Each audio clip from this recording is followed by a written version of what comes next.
Now I would like to talk to you about the use of the diagrams once you have them.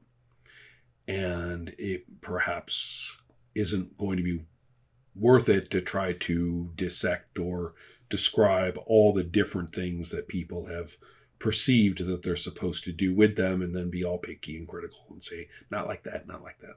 I don't want to really do that. Instead, I'll tell you what I do. And for each character, you say, where are they? What is the diagram for? It is specifically for the opening moment of play per session. Part of the development of Sorcerer and the way that I've always played it is quite episodically. That doesn't mean that a whole thing is concluded in one session. It does mean, however, that I think of it as a serial installment, and that to end with the current mini situation, scene, if you will, and whatever conflicts have occurred in it, you play it out to the end of that, and you've got a break. Even if the break to the next thing isn't particularly, isn't particularly profound or conclusive or climactic or arc, concluding or anything like that. It's still, you would say, all right, that would be the end of this chapter, or that would be the end of this issue, or that would be the end of this, episode. So I'm thinking very much in terms of serial fiction. If you look at the influences that I mention and expound upon more in the annotations, yes, there are some movies. Yes, there are some novels or myths, but for the most part, a lot of it is very serial. So just keep that in mind, that that's sort of a bit of a context here. So therefore, part of prep is to look at the diagrams and redo them every session.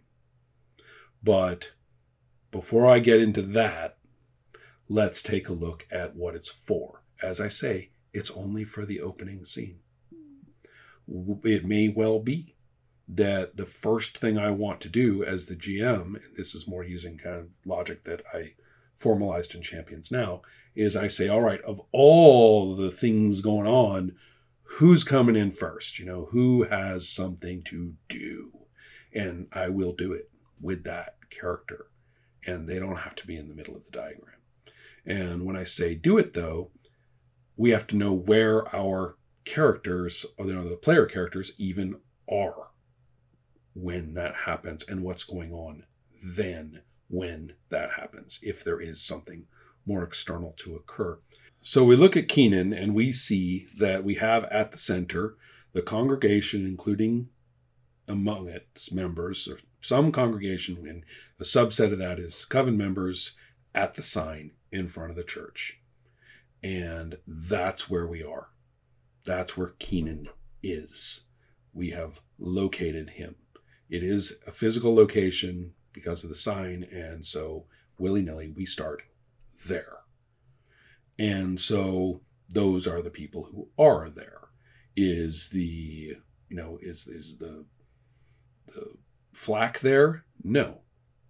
But there is a strong association with it. Activity there could bring the flak, or in my opinion, should I think to myself, the flak arrives or whatever, there he is near the center, more or less easily accessible. What about things that are far away?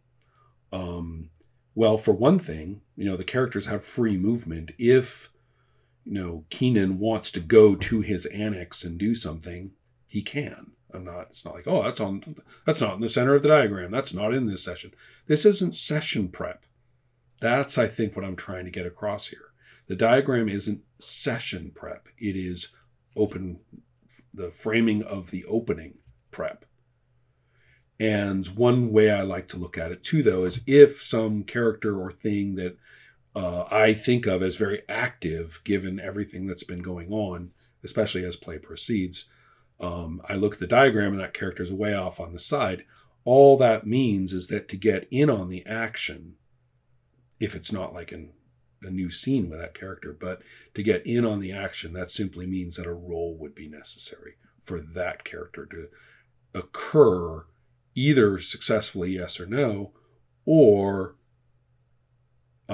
in opposition, like especially if something's happening there that's relevant to that character, but there's nothing physically or institutionally that pulled them there, but they're it's relevant to them. And I'm saying, well, they're trying to stop that, but look, they're way over at the edge of the diagram. How can that be? And the answer is, well, the person trying to do that thing has a role, and the person who's way off on the side of the diagram has a role. So roll off and see if they get there in time. See if they get there right before the execution of that activity. So that's how I handle active things that are off toward the edges. They have to, quote, get into the play of that location. We already knew what's automatically there. They're not automatically there. That doesn't mean they're not going to try. So that's where Keenan is. What about Bev? Looking at Bev, we also see that the sign is involved, but the sign is not right at the center. So we're not going there. We're not at the sign. Instead, we've got the blog and the hostel in the center. Well, there you go. She's at the hostel. She's pounding on the blog. And she's going to be finding out right then and there about the sign and the followers, because that's about sign via her followers. They're right there next to it. They're involved. They're not present. Or rather, she's not at the sign. The followers aren't at the sign. So, again, we're only interested in one location, the opening location, and that's at that center we're not interested in. Like, okay, well, these two are clumped together over here, so what are they doing together over there? No, anything else on the diagram, it may be relevant, like it is here, especially in even a causal fashion, but it's not, present. Or because it's next to something else that's close to it, doesn't have to mean that they are together if they're not in the center. If they're in the center, yes, everything at the center is together. Done. Nothing else, though. Okay, so that's kind of helpful. Very straightforward in Bev's place because of the kind of skimpy number of items, but there you go. We know where she is. We know what she's looking at. And finally, that leaves us with Charlene, which teaches a slightly different lesson. And I quite like this lesson. So we look and we see that the only things that are at the center are the things in her pockets. There is no location at the center. No item that tells us a location like the sign did. The sign is not drawn to the center in this diagram, and so it's sitting pretty over there at the edge of the diagram and is not involved in this opening scene for Charlene. What do you do then? Well, the answer is in the question itself. You say, well, you got your, all right, Charlene, you've got your treats, you got your pills, you got your gun. And the player's like, damn right I do. And you say, where are you? It's early morning. Where's Charlene? You see, if the diagram doesn't give you a location, just ask. And give context that permits them to say, like maybe reminding them about what just happened last session, or in the case of the opening of play like this, just saying, a time of day, and they get to think a second about, their routine. They're kind of like, oh, who knows what she's doing? Maybe she's, gone off to the gas station to get a cup of coffee, from Buddy's place, or whatever the player says.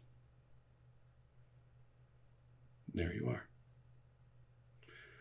So that is how you use the diagrams to open a session. At that point, you can set the diagrams aside. They are not a guide during play. During play, you are playing all of the entities in your purview and what they do and where they are. And you don't have to keep going back to the sign or some shit like that.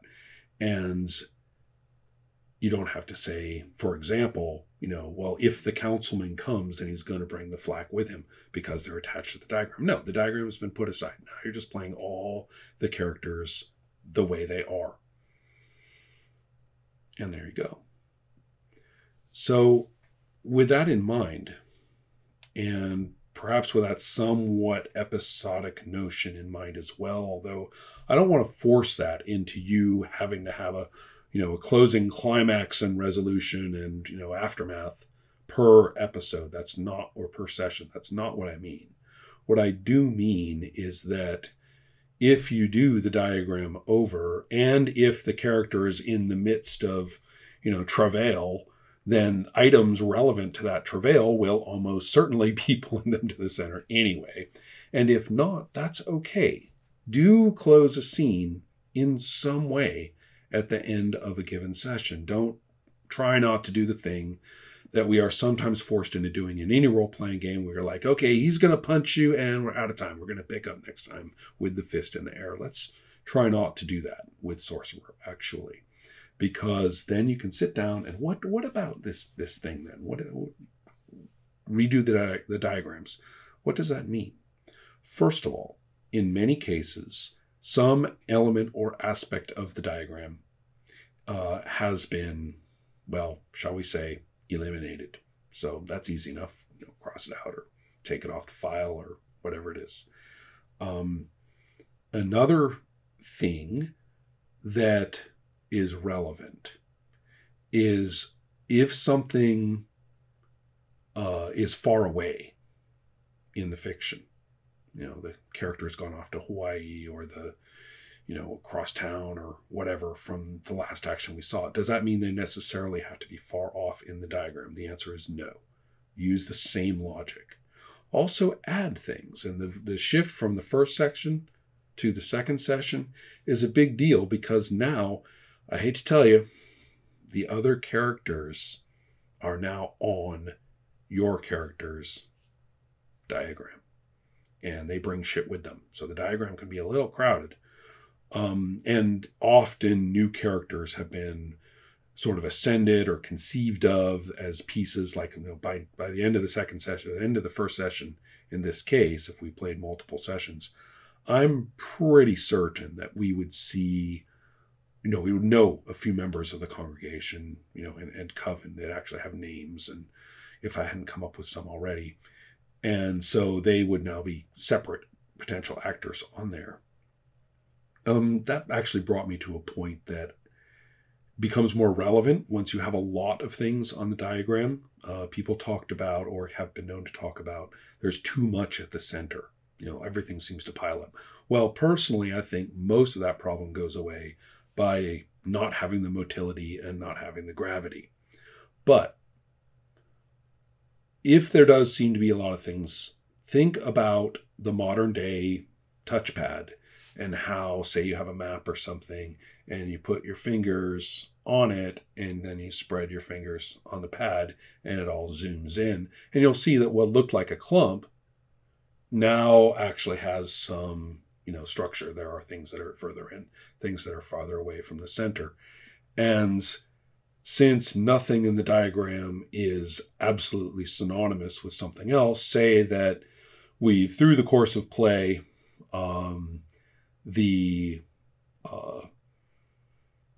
whoever was involved in the restraining order, situation has, kidnapped Buddy. So they are physically now, associated. Buddy is in, that person's place. So we've got that person, we've got that person's place, and we've got Buddy. You say, oh, well, they all snap to the center, right? I mean, because they're on opposite things there. So they would go to the center. But do they all just pile up in there just because that's the momentum thing? Oh, all these things are pulled toward the center. So they got to keep going, and they're not going to stop until they pile up. That's not the case. Buddy and the other person's place are in the center, and the other person has trailed after it and is just behind.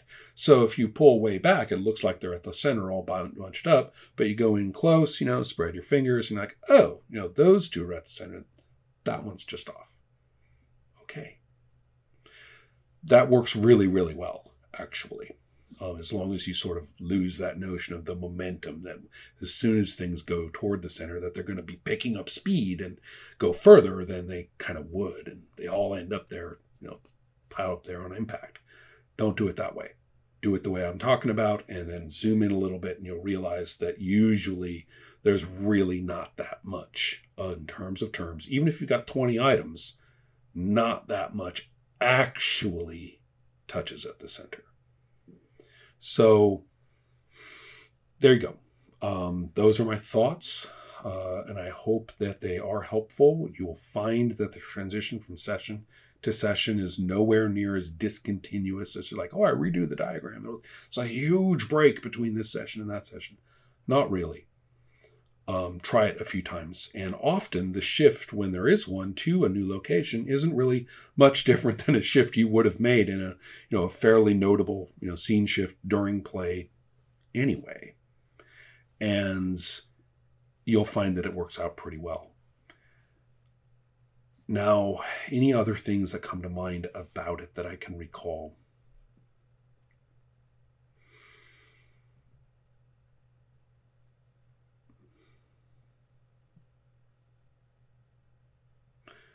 Now, the only other thing that I can think of to, lecture about, sadly, is, again, that this isn't adventure prep. You're not looking at the diagram and saying, okay, so the session is going to be about this. You're not looking at it and saying, okay, so that's the most important thing for this session. That's the thing that needs. This is not a conflict diagram. You're not discovering what the conflict is for this session. Is a raw device of location of our attention and its composition of characters and things at that location. Done. Set the diagram aside. It is not a play instrument at that point. In the case that I just gave, we ended up with 3 locations. We ended up with the sign in front of the church, which is where Keenan is. We ended up with the hostel with Bev. And wherever it is that Charlene's player says she is, using hopefully sort of Charlene logic of where I would be in a mid-morning, and let that be that. And obviously, therefore, Charlene doesn't know about the sign because her location doesn't involve the sign, isn't there even by implication or reference. And that's fine. That's perfectly okay. So in that case, you're sort of playing a triptych of scenes. Sorcerer does very well with simultaneous scene play. You're not going to finish Keenan's scene and then go to Bev and do her scene. No, you're going to set it all up, say, okay, what do you do? What do you do? What do you do? And you just keep, everybody is in action.